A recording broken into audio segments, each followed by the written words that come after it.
What is up? How we doing? I'm mixing up the background today. I've rearranged my furniture a little bit. I didn't realize that there's still a lot more things in the shot than I thought there were. But you know what? Yeah, you know what? We're just gonna go through it because I'm on a roll and I'm vibing the energy. And this video does not need to be perfect because the content in it. Oh, buddy, y'all, I got fucked up today. Like, fucked up. Like bugging out. Jordan's fucked up because I was told a different dimension to the hero's journey story. And it fucking blew my mind. Like, okay. So, as many of you know, probably by now, I'm an actor, I'm a writer, I'm doing the Los Angeles creative Hollywood person thing. Okay. So I've been thinking a lot lately, about like what I'm doing in life. Obviously, the coronavirus has shaken a lot of things up. It's given a lot of people a lot of different perspectives on things. And really just sort of, I've been using this time to really just deal with the backlog of bullshit paperwork that's just been on my desk, emotionally speaking. And working through it, making a lot of progress, ups and downs, boop and bop, right? We're doing the things. Great. But one thing that I've really been leaning into this past week in particular is like going back to college and thinking about my time in college and how that shaped me so, I don't want to say negatively, but like of all of the times in my life that have had like concentrated periods of things happening that didn't feel good, college was it. There were a lot of things that happened in college that were terrific. It ended very well. But like the majority of things in my life that I'm like, I didn't like that happened to me, happened in college. So I've really been going back and sort of unearthing and digging into all that stuff and really just thinking about like what issues haven't been resolved, right? Because I feel like I've gotten the high school issues mostly taken care of. And it really was just like, I still feel like I have such a backlog of bullshit to work through that started in college. Okay, great. So one thing I've really been thinking about is this idea of like New York versus LA, external validation versus internal validation, play versus sleep, like all of these different things, and sort of my identity and what makes me happy and what makes me feel fulfilled and like I'm doing the work that I'm meant to do on this planet, like that sort of big existential shit. And again, just really digging into all of that. I typed up some notes on my phone that I want to read. Like in this concept of playing your own game, not playing the Instagram game, not playing the Twitch game, not playing the professional Dota or League of Legends game, not playing the HR game, not playing the New York game, not playing the LA game, playing your own game. And I was going to be talking today, or even in a couple of days, I was not planning on making a video today, about like, is that really just sleep energy, right? It's OI organizing for the DI self. And then I took this fucking seminar. There's a guy I know, his name is Rich Baker, fantastic guy. He is like an acting coach, improv teacher, writing coach, an all-around great, creative, smart guy. And again, look, obviously we get along. I don't know that we are exact type twins. I feel like he is probably I think that we're both like INTJ blasters with masculine sensory for sure. But then we're both in our mid to late 30s. We've balanced ourselves out over time, right? But he was giving the seminar today that I attended about creating compelling characters. Okay, great. This sounds like we're in the vein of OP. I could probably glean some stuff from this. And then he had to go and fuck me up because here's what he said.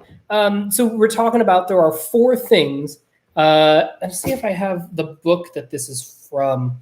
I didn't write down the book that this is from, but I need to find it because it's just fucking brilliant. There are actually 4 components to a character arc, not 2. There are 4. We tend to be most familiar with want versus need, right? Happy Gilmore wants to be a professional hockey player, but what he needs is to learn to feel fulfilled on his own. In Cool Runnings, that was the example that this guy gave in the seminar.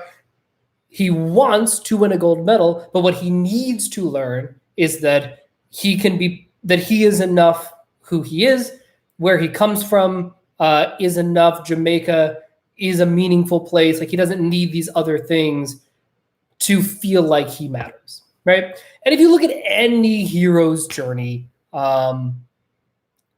that's just what every arc has, right? Those are like the very basic building blocks. What Moana wants is to save her tribe. So I've typed Moana as an EJ. There are a number of different ways to look at this, but my typing of her is like she wants the tribe to love and respect her, and to take her seriously in her desire to void whatever. But what she needs is to realize that she is Moana and that she is the sum of all of these different things, but she is a whole person unto herself, regardless of what she is able to do for her tribe, right? Because she goes out to steal the heart, to restore the heart of Te Fiti, not because she cares. She does not really care about the heart of Te Fiti, but she's like, my people are dying. That's her thing. It's like, my people are dying. I need to save my tribe. I need to step up and be a leader for them. And then in the process of that, she's like, oh my God, wait a minute. I am enough whether or not I restore the heart of Te Fiti. God damn it, now I'm getting Moana feelings because then she realizes that she's enough, and then she restores the heart of Te Fiti. You guys, Moana is so good. Moana is so good. Anyway, that aside, that's right. We have this want versus need. And in OP terms, that's like the really clear savior demon binary. I want to live in NI abstract land because I'm an INTJ. But what I need is to learn how to accept chaos. And by bringing chaos into my life, that will actually make the thing that I want to do, my NI, better, stronger. My plans are going to be better if I bring in chaos, right? And the flip side of that is like if I'm an ESFP, I want to go out and just, gather all of these things in the world. But what I need is to learn how to organize so that I can gather better, right? That's like the very basic coin. But this video is not about want versus need. We know want versus need. We got to next level this shit. Today we found it. And it's called the lie versus the ghost. And I think that this is at the core of want versus need. Because, so the lie, I'm just going to read the definitions and then we can all just be fucked up together about it. This seminar was almost an hour ago, and it's been going in a loop in my brain for an hour, and I'm living.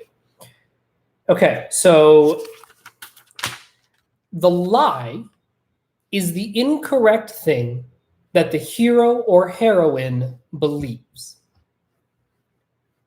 Okay, that's reasonable. That's like a normal arc type of thing. That's any story, right? It's Happy Gilmore believes that he needs to be a hockey player. That is a lie, right? Poe believes that Poe from Kung Fu Panda believes that he needs to leave everything behind and devote his life to Kung Fu. But his arc over the first 2 movies is realizing, oh no, like it's family, it's connection, it's tribe stuff that matters. God, this is gonna be a very verklempt video. My God. Right? Nina from Black Swan. She believes that she needs to be perfect. That is a lie. Her job is not to be perfect. And by embracing chaos and imperfections, that lets her give the greatest performance of, Swan Lake that's ever been given. Okay, great. The lie, I think, makes sense. And that's not particularly revelatory or mind-blowing. Cool. But what's the ghost?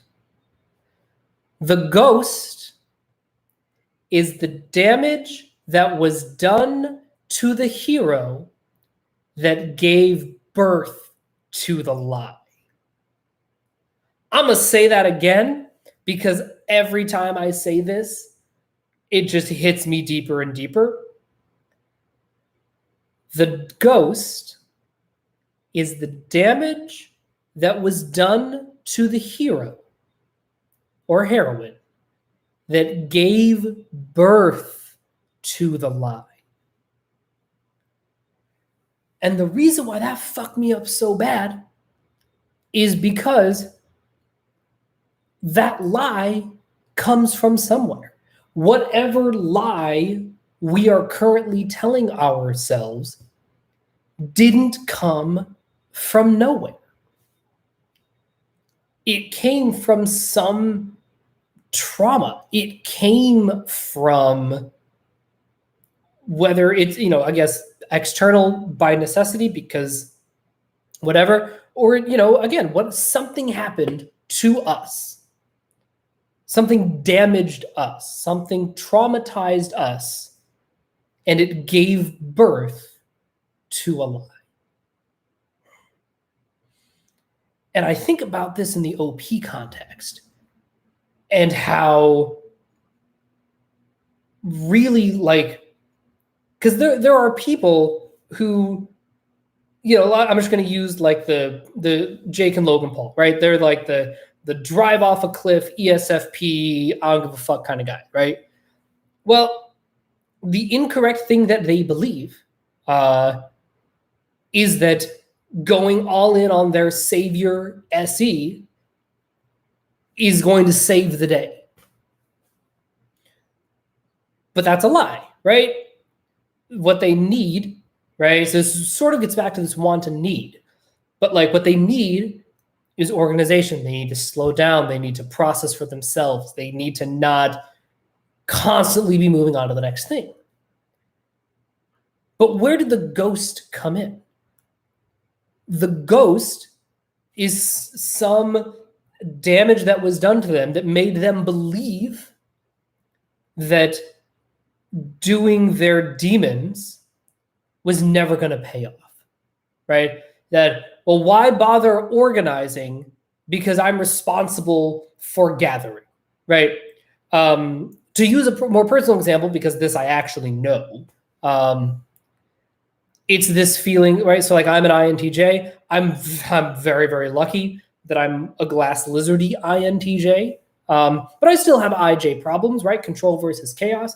So many issues and problems in my life have stemmed from my inability to take in new chaos, right? To consume, to deal with chaos, to deal with the unknown, to deal with the unexpected.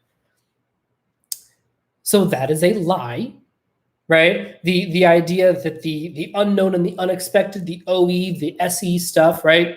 That is to be avoided. That is a lie. So where did this come from? Well, it came from the fact that the times that I did go and gather, I was punished for it. It put me in an unsafe situation. I hurt somebody else, right? And then I was like, ooh, okay, let me not do that. Let me retreat back into my OI box, because at least when I'm in the box, I'm not breaking other people's things. I'm not doing bad, right? As long as I stay in this box, right? And same for my DI and my DE. The times early in life when I did the DI thing, I was punished for it, right? It was stop being so selfish, think of other people, let go of your ego, and serve the group, serve others. That's how you'll get people to like you. And I was like, oh, well, shit. Fair enough. I guess I'm just not going to deal with my DI, because doing that is painful. That hurts. The tribe doesn't like it when I do the DI thing. So I'm not going to do that, right? So that tribe hate, right? So in the case of that, and actually in the case of my SE as well, the damage that was done to me was like other people didn't give me what I wanted, treated me poorly, were mean to me, hurt me in some way for, doing those demons, right? Which reinforced this lie that I have of it is my responsibility exclusively to stay in my OI box and to only help the tribe and never help myself. Great. But for me in particular, there's another layer to this. And I know that my situation is extraordinarily unique in this respect, but I have to bring it up because I think it illustrates a much larger point about trauma and how it hurts us and how it can come in a lot of different varieties if we don't address it. So my two savior functions, my NI and my TE, are both feminine. So I have had a lot of issues in life growing up, whatever, surrounding the masculine-feminine dichotomy. It's always been this extremely thorny, weird, prickly fucking issue for me. Because I am straight. I am exclusively attracted to women, but I grew up in a culture and an environment that was just lacking other straight men, right? I did musical theater, fucking nothing but women and gay men. Like there just were not that many straight men that I could even interact with, let alone the kinds of straight men who actually served as role models and people to like help keep me in line and teach me how to behave and like lead by example. Forget that. How about just like men who were sexually attracted to women, period, right?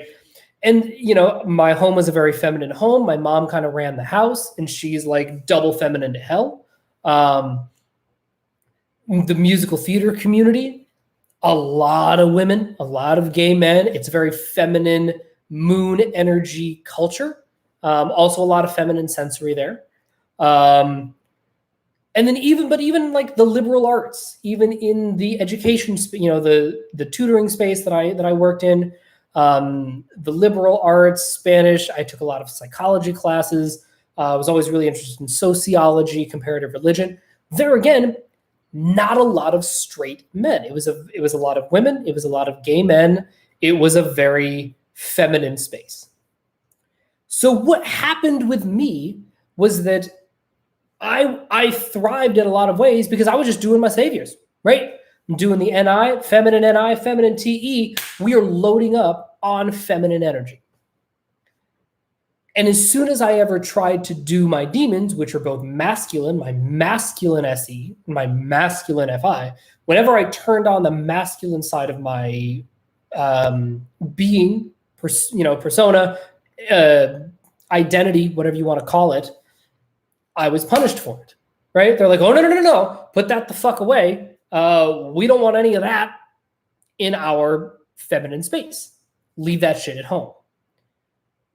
And so the incorrect thing, like my big lie of all of life, is that masculine energy is to be avoided at all costs. That masculine energy is not wanted. That masculine energy makes you weak. Paradoxically, it's really fucking, like I said, I had the weirdest fucking upbringing, but it's given me this bizarre, unique perspective on life. And so I have to share about it and talk about it, right?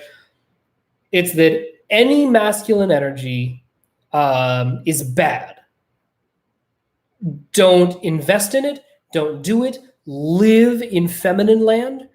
Embrace your feminine saviors. Embrace your femininity. And anything that is aggressive, anything that is shovey, anything that has any archetype of masculinity should be avoided, right? That is the lie that I believed. And it really, again, even on like the deeper level, like what message was I given that I could have possibly construed that from?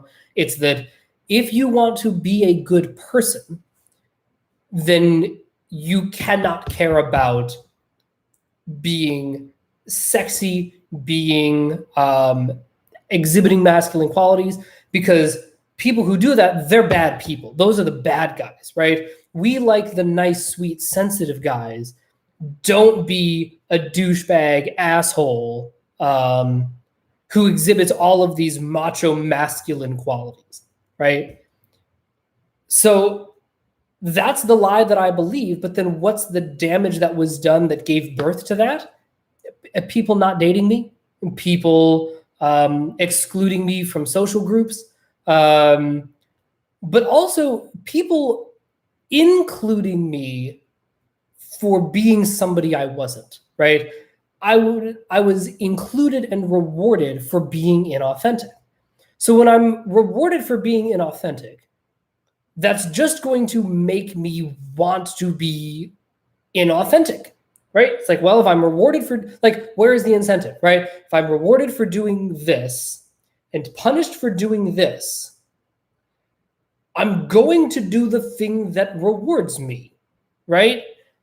And a lot of that came from, again, just people not dating me, people not casting me in shows, people, actually, I'm not going to say looking me over for promotions, because weirdly, that's the one, again, that's like the one like capitalist America energy thing that I did.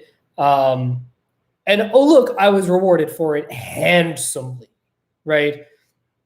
But in so many other spaces, I was damaged in a way and hurt for doing this thing, right? And so that gave birth to this lie that my masculine SE and masculine FI demons were to be shunned, to be avoided. And that I should only live in abstract NT double feminine land.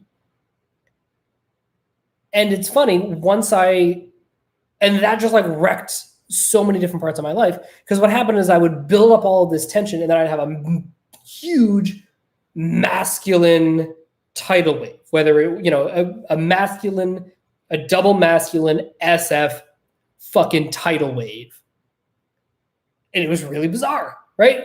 And then eventually I inadvertently started to address this ghost and address the damage that was done, and just call it for step one, recognize it, and then start to slowly deal with it. For me, that was going to the gym, that was becoming more physically fit.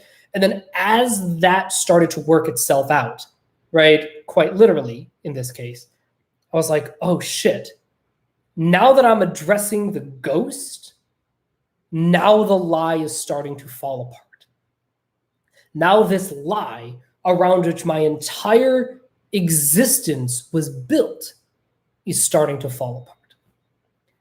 And then over time, and that's sort of what I was like, oh, I can't live this lie anymore. I have to get out of all of this environment. Move to LA. Again, there's still going to be remnants of the lie, but now that I can address it and see it, I can actually go to the source because, and I'm going to sort of end on this. Whatever lie you are telling yourself, the lie is not the source. Because you cannot fight a lie head on.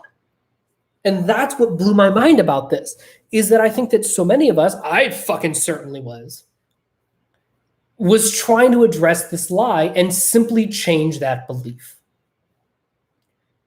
And you can't, like, that's like trying to punch a brick wall, right?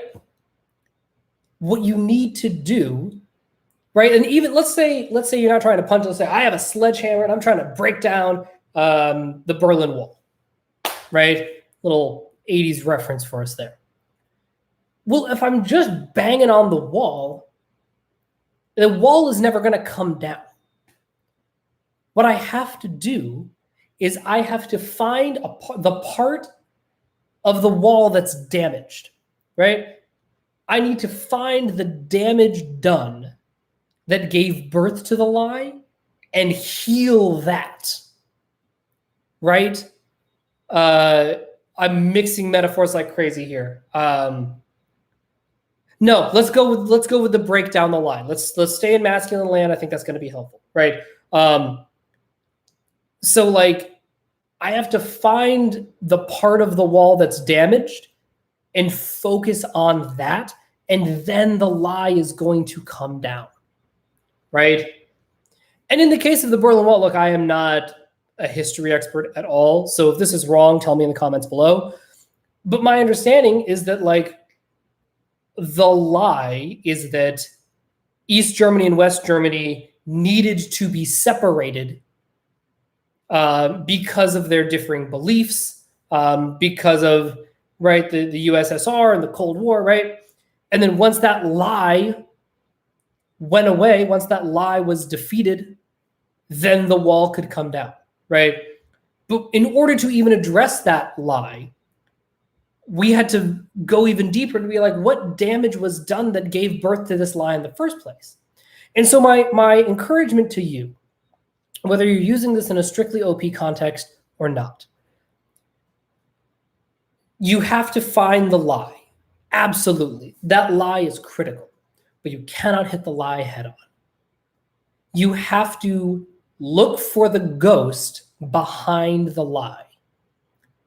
And that ghost is the damage that was done that gave birth to the lie. And I'm going to end on this. For years, I was terrified of ghost movies, ghost stories. Like, to my bones, terrified. A lot of that was due to The Sixth Sense. The movie is brilliant, and I was 13 when it came out, and nobody knew that twist endings were a thing. Like, there hadn't been a really true twist ending in a while. I guess Crying Game was like the most recent at the time. Like Crying Game was like 91, 92. I think it was 92. Sixth Sense was 99. But like as far as like the general zeitgeist, and certainly when it came to like horror movies, a big reveal was not a thing. So it terrified me. But on a deeper level, it terrified me because I very, very much believe in the supernatural. I believe in ghosts. I believe in non-corporeal entities that can travel through time and visit us and help us and, you know, give us insight into the world. Super useful. If you can get on their good side, holy shit. Fucking magic. But I've, you know, over time, I've gotten more comfortable with them, and now I love ghost stories, and sort of like understanding why I love ghost stories so much is like what is the story they're trying to tell? And I think they even say this outright in The Haunting of Hill House, because of fucking course they do, because that show is amazing. They say, what is a ghost? A ghost is just a wish, right? But I think it gets to this core of like, what is a ghost? Why do we tell ghost stories? Why are we haunted? We're haunted because we have unfinished business, right? We haven't accepted something. We haven't addressed this lie, or we've been trying to address a lie in our lives and not actually going beneath it and finding the ghost and being able to like, wait a minute, what damage was done to me that gave birth to this lie? And what damage was done that I needed to use this lie to prop myself up? Because now I'm going to sort of switch the wall metaphor, right? If we think of like a brick wall, right? That's being held up, with like patched, there's like patchy shit everywhere. There's like fabric and tape and whatever, and it's sort of like, jury rigged together.